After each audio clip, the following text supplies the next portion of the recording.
Carazale, quien nos va a contar acerca de estos datos y también esta segunda fase en la que entramos hoy. Luis, bienvenido, buenos días. Es la mayor cantidad de muestras tomadas hasta este momento, 1007, y esto incluye la toma de muestras en los albergues y los test masivos. Recordemos que el Ministerio de Salud salió a la caza de posibles casos asintomáticos en diferentes barrios de nuestra capital. La semana pasada se había mencionado Barrio Obrero en los alrededores del hospital. Eso es muy importante, Luis, porque fueron a barrios populares donde hay más contacto, las casas son chiquitas, la gente igual estuvo por las calles, porque decían nosotros no podemos estar adentro de nuestra casa porque es muy chiquitita, entonces, bueno, donde hay más posibilidad de contacto.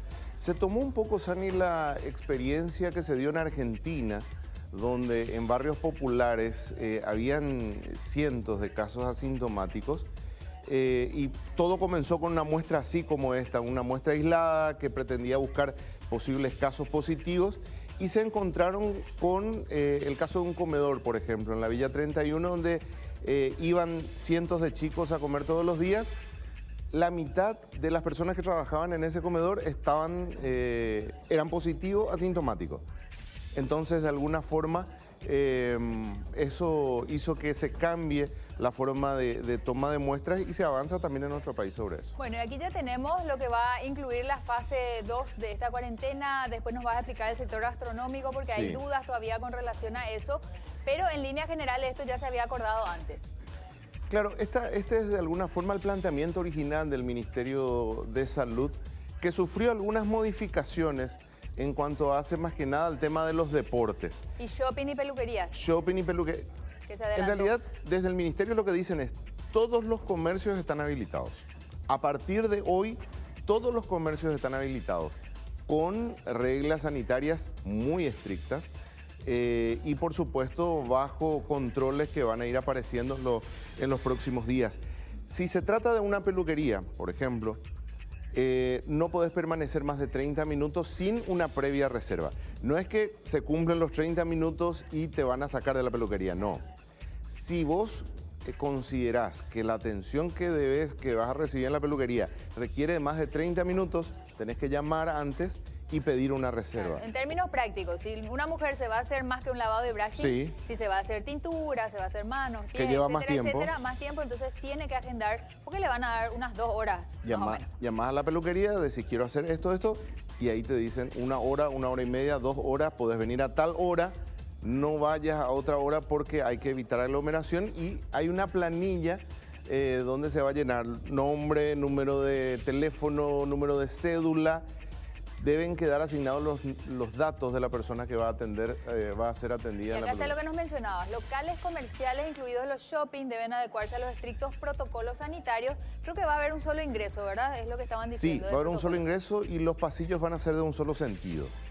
Y también el tema de los espacios comunes, expendio de alimentos y esparcimiento, no va a haber bancos y todos los locales gastronómicos va a ser para pick-up nomás. Patios de comida eliminados, bancos en los shopping, en los paseos también eliminados. Las oficinas corporativas van a estar trabajando a una capacidad del 50%, pueden hacerlo a través de la modalidad de teletrabajo también, pero esto va a ser muy estricto el control. El sector cultural y artístico, Sani, este es un detalle que llamó un poco la atención porque hablan de que se puede hacer entrenamiento, ensayos y puestas en escena, pero sin público. Sí. Se está haciendo virtual ahora. Nosotros promocionamos una de las puestas en escena virtuales que se cobra y todo, ¿no? Es tampoco gratuito. Ah, mira. Sí. Mira, porque hubo una reacción por parte del sector. Y deportes profesionales, aquí es donde se dio una modificación con respecto al planteamiento original, al plan original. Porque en cuanto a los deportes profesionales, solamente en esta fase se permite el entrenamiento físico individual. Ningún deporte colectivo en esta fase. Ni siquiera tenis. No, nada, natación, tenis, nada. Solamente los futbolistas, por ejemplo... Remo sí. Los futbolistas, por ejemplo, si se ponen de acuerdo en una estructura interna, pueden hacer un calendario y decir, un jugador puede venir de 9 a 10, otro de 10 a 11, otro de 11 a 12, pero no pueden estar todos juntos. Esta fase no permite esto. ¿Y qué es lo que nos deja ver esto? que recién la fase de entrenamientos colectivos se va a habilitar en la siguiente, en la tercera fase. Y recién en la cuarta fase podríamos tener eventos deportivos sin espectadores habilitados. Es decir, desde la segunda quincena de julio en adelante, posiblemente agosto. Y los clubes ya estaba previsto, porque muchos ya se estaban preparando para recién abrir en septiembre, sí. y ahora aparece aquí que sí, pero con actividades individuales. Sí, pasa que con los números que evaluó el Ministerio de Salud, de alguna forma consideran que es vital, es muy importante que la población pueda realizar actividad física. Y cuanto más espacios habilitados para realizar actividad física, menos posibilidad de aglomeración. Es decir, vos habilitas pocos parques, va mucha gente. Si vos habilitas muchos espacios, la gente busca dónde ir y no se junta. Entonces, eso llevó a la habilitación de Luis, hay gente que se quiere casar y no quiere gastar y quiere aprovechar ahora la pandemia para invitar a poca gente. El momento ya puede ideal. ahora, ¿verdad? Por momento ejemplo, ideal. Acá tenemos uno. El momento ideal. Bueno, en realidad hay lista de espera, ¿eh? ¿En hay serio? Lista de espera, Mucha gente se está avivando para no hacer la fiesta. Está esperando su turno. Sí, estamos ahí anotados hace rato. Pero esa es la situación real. Sí. Esa es la situación real. Mucha gente esperando, expectante de que se pueda dar esa oportunidad también para que, bueno, puedan ser parte también de esa unión. Pero ahora ya se pueden casar, bautismo. Sí, pero se habilita limitado. Casamientos, bautismos con un tope de hasta 10 personas y un solo evento por día. No es que una iglesia puede hacer 10 casamientos, no. Es un casamiento por día y se tiene que proceder a toda una desinfección de todas las áreas utilizadas. Por eso es que la lista de espera es larga, porque es un solo evento.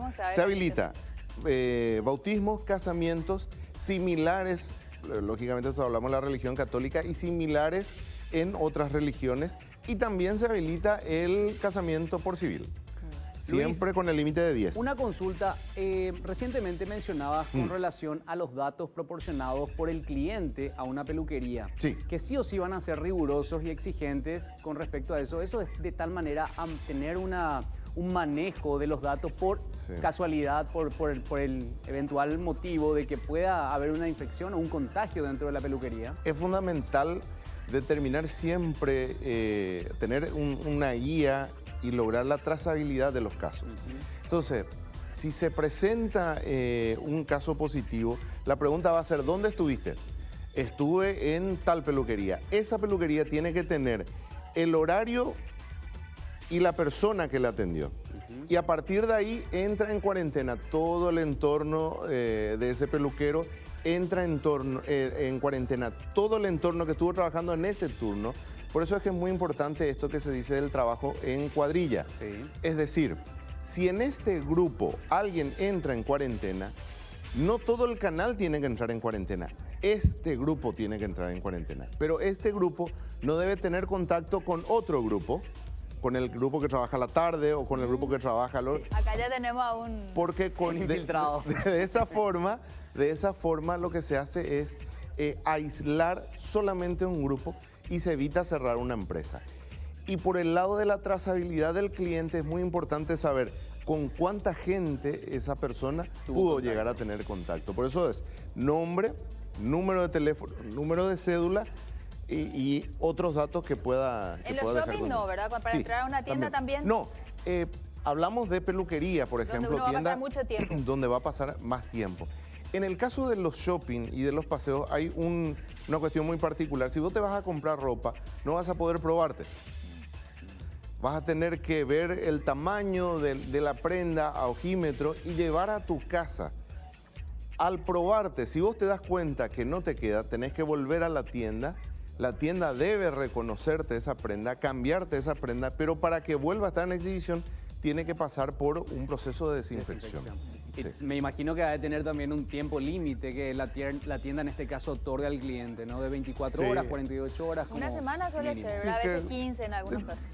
Ya depende del comercio, Luis, ¿verdad? Y otro caso puntual, como ya mencionabas con respecto al deporte y el fútbol puntualmente, que interesa y mucho, porque se había dicho en algún momento que quizás era lo menos importante, pero de lo más importante, ¿no? En cuanto a los rubros que tienen que reactivarse.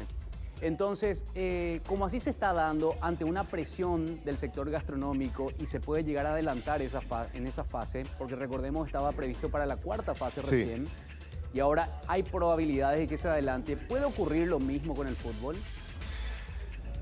En el caso del sector gastronómico, ellos llegaron a un acuerdo finalmente este fin de semana. En esta fase lo que van a hacer es una venta como un servicio buffet y delivery, que era el que ya seguían manteniendo, pero adelantan de la fase 4 a la fase 3, ese fue el acuerdo, siempre y cuando se cumpla con todo lo que respecta al código sanitario. En el caso del fútbol es diferente porque independiente a las prácticas hay un contacto de un grupo significativo de gente.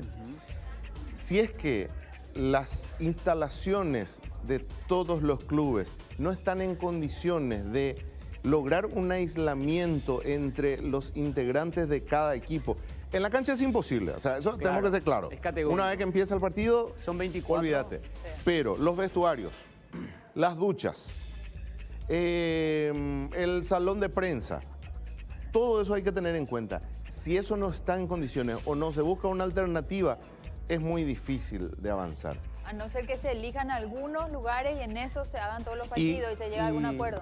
Y es muy difícil. Es muy bueno, vamos a hablar del sector gastronómico, que hubo muchísima polémica, la gente opinaba. Una amenaza. Ellos presionaron para adelantar, amenazaron que hoy iban a abrir, después otra vez llegaron a un acuerdo con autoridades del ministerio para incluir el buffet, abrir hoy sin que la gente se quede a comer todavía, pero supuestamente se van a reunir el miércoles y ahí sí ya van a acordar, los protocolos están bastante avanzados, dicen.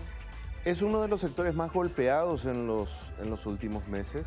Es un sector que da trabajo a mucha gente, pero lamentablemente es un sector en el cual todos estamos expuestos. En diferentes sectores, porque no podés, si te sentás a comer, te sacás el tapaboca, a partir de ese momento estás expuesto. En la utilización de los cubiertos, la utilización de los platos, de las copas, de los vasos. O sea, es un sector que tiene que tener un protocolo especial que dicen los comercios que están trabajando en eso y que van a poder aplicar lo antes posible. Lo que van a hacer a partir de ahora es, se trabaja bajo la modalidad de delivery, se trabaja bajo la modalidad de buffet, es decir, vos te vas, te servís, pesás, llevas a tu casa. El avance está en, este es el protocolo, lo vamos a cumplir y bajo esa promesa tratar de avanzar a la fase 3. Esto es muy importante porque si no cumplimos, tanto los empresarios, tanto los negocios, como nosotros, con el protocolo establecido, los perjudicados somos todos, porque vamos a volver a la fase anterior o el riesgo incluso de volver a una cuarentena total con un paro total de actividades. Entonces es fundamental que nosotros como clientes de diferentes negocios y los negocios propiamente cumplamos estrictamente todo lo establecido. Este tema de adelantar fases no está relacionado con las denuncias de corrupción y que la presión se hace más fuerte cuando los sectores dicen, a nosotros nos están asfixiando, nos están matando, ya son 76 días hoy desde que se inició esto y todavía ni siquiera lograron comprar una mascarilla. Creo que son dos cosas que van de la mano, pero los números que presenta el Ministerio de Salud a través de los informes del ministro son alentadores y yo creo que de alguna forma te da esa seguridad para avanzar. Es cierto, la corrupción nos hizo perder mucha plata en el sentido de que tuvimos que extender una cuarentena total por varios días. Muchos comercios no pudieron abrir sus puertas y esos insumos de bioseguridad no están en el país. Totalmente de acuerdo en eso, pero creo que los números nos dan cierta garantía y la situación que hoy en día tenemos en Paraguay, a diferencia de otros países como Brasil, Chile, Perú o Ecuador, es absolutamente diferente. Gracias a Luis Carazales, jefe de prensa de Telefuturo. Vive la vida.